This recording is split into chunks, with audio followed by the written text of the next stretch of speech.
Are you still playing life on the default setting? The one where it feels like an endless chore, a grueling test you just have to endure?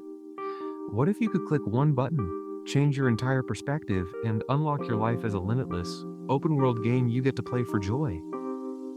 Every era seems to have a classic way of describing life, a sort of default operating system we inherit.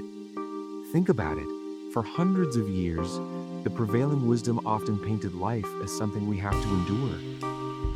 Back in Shakespeare's time, the world was a great stage where we were just actors, playing out fixed roles, a destiny already written. Later, for many, life became a kind of battlefield, an endless, grueling ordeal we had to fight and suffer through, like a painful, mandatory boot camp. And even in more modern times, it's often pitched as one massive, high-stakes test, a place of constant trial where every mistake is a permanent failure. Each of these is a different lens, but they all share one thing. They view life through the exhausting filter of duty and struggle. They focus on the problems, the pain, things we have to get through just to survive. If that's the story you keep telling yourself, that life is just an endless series of repetitive, difficult chores, then it's no wonder that, little by little, your existence can start to feel heavy, like a burden you're constantly wishing to escape. You're trapped in the old save file, where the game is set to grind mode and the joy has been turned all the way down. But what if we just clicked new game on that entire perspective? What if that heavy, serious, enduring view of life was just one way to play it, and not even the best way? What if you could look at life not as a test you have to pass, but as a game you get to play? So, how do you flip the switch from the heavy endurance mode to the light, open game mode? It comes down to one simple, powerful shift in thinking, choosing to approach your life with a sense of play. Imagine your life right now is an open-world video game. Everything is already there. The world around you becomes your game map, full of unique environments and interesting characters.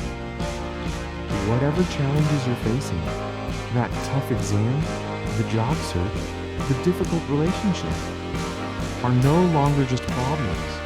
They're quests and puzzles waiting to be solved. This isn't about ignoring the seriousness of life, but rather changing the way you interact with it.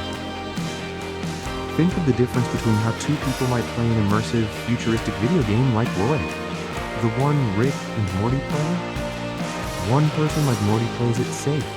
They follow the most predictable path, get a job, work hard, pay the bills. They survive, but they never truly test the limits of the world. They end up back at the carpet store, essentially living the same endure and survive life inside the game that they were trying to escape outside of it. The other person like Rick approaches it with a reckless, playful curiosity. They take chances, they step off the grid, they try things the designers probably didn't even expect. They don't fear failure, they see it as data or a funny outcome. They maximize the experience of the game, not just the score. The reasonable approach to your life, the one that makes it fulfilling, lies right in the middle. We need stability, the structure of the game, but we also need the courage to experiment the play. You need to balance the necessity of security with the willingness to seek adventure and take calculated risks. The most important takeaway? When you view life as a game, you are no longer passively suffering through events. You are actively interacting with them, focused on the next move you get to make. We've talked about activating game mode, that essential switch from enduring life to embracing it. But a great game needs a strategy guide. You can't just wish for a better adventure. You have to train, gather resources, and plan your moves. If you're ready to stop feeling stuck in the old save file and want an actionable, step-by-step plan to begin your personal expansion pack, you need the right tools. That's why I created the guide, 30 Days to a Better You. This isn't just theory. It's your first 30-day quest log designed to help you level up your skills, discover new interests, and build real resilience. Download the ebook now and start playing the game of your life on the highest difficulty, where the rewards are limitless. Here's a common limiting belief that stops people from adopting the game mode mindset. Life is too hard and painful to treat like a game. You have to be absolutely serious. To see why this is a myth, let's look at the most serious situations imaginable, life or death survival scenarios. Take the incredible story of the mountain climbers Joe Simpson and Simon Yates. Joe shatters his leg on a 21,000-foot peak. By all logic, his life is over. They're stuck on a deadly mountain with no help. Most people would panic or collapse into despair. But what did they do?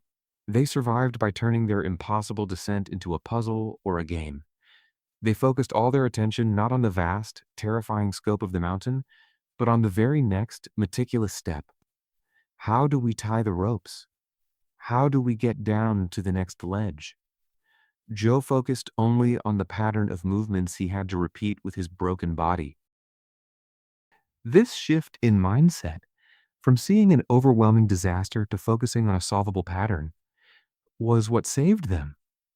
It detached them from the terror and gave them an actionable purpose.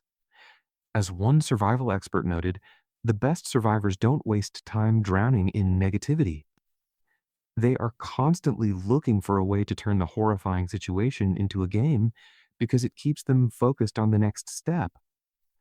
This applies to everyday life too. That tough exam, that business failure, that frustrating job search, these aren't punishments.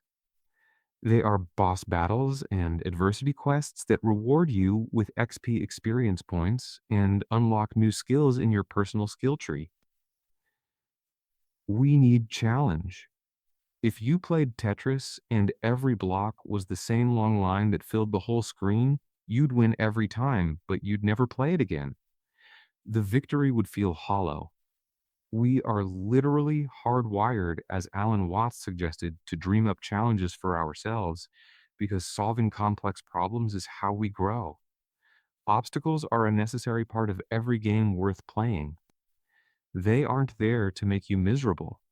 They are there to move you forward in your growth as a human being. This shift in mindset, from seeing an overwhelming disaster to focusing on a solvable pattern, was what saved them.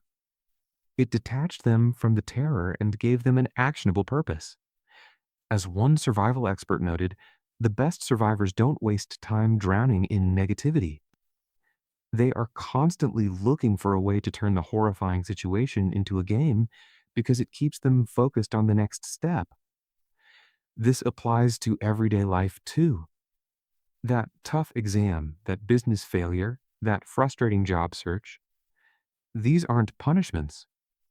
They are boss battles and adversity quests that reward you with XP experience points and unlock new skills in your personal skill tree. We need challenge. If you played Tetris and every block was the same long line that filled the whole screen, you'd win every time, but you'd never play it again. The victory would feel hollow. We are literally hardwired, as Alan Watts suggested, to dream up challenges for ourselves because solving complex problems is how we grow.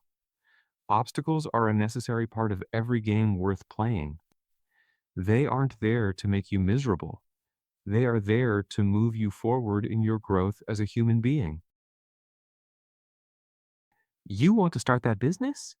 That's your epic quest, entrepreneurship. You want to learn to paint?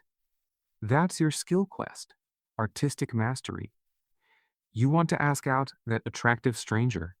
That's your high risk, high reward adventure quest, connection. When you approach life this way, failure, adversity, and loss stop being seen as catastrophic punishments. They become feedback loops. If your business fails, you don't declare the game over.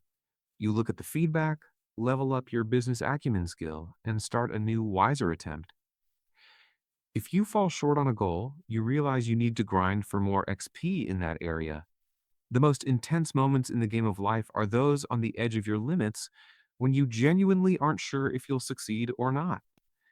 That nervousness before signing up for a class, the pit in your stomach before launching a new project. That feeling is your game telling you this is important. Pay attention.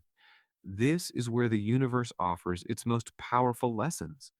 It's the difference between staying safe in the starting town and stepping out into the unknown high level zone. The beauty of reframing life as a game is realizing it's not a zero sum game with a definitive winner and loser. It's an infinite game. In a finite game like football or chess, the rules are fixed. The objective is to win, and the game ends. In an infinite game like life itself, the objective is to keep playing, to expand the game, and to bring in more players. This means the old ideas that life is a stage where we are fixed actors or a solitary test we have to suffer through are obsolete. Life is a collaborative experience we co create with the universe and the people around us. The best players in this infinite game trust that life will equip them with everything they need to navigate and overcome its many obstacles. They approach every interaction, every setback, and every victory with a sense of play. They understand that true aging isn't about the number of years you've lived, but the moment you stop engaging with the game. As the saying goes, we don't stop playing because we grow old because we stop playing. By activating game mode, accepting challenges as opportunities to gain XP, and pursuing quests that align with your genuine interests, you unlock an incredible untapped potential within you. You stop enduring and start living a more resilient, purposeful, and fulfilling existence. Now that we've seen how powerful this shift in mindset is, you might be wondering, how do I actually play it? What are the specific strategies and power ups I can use in my own game?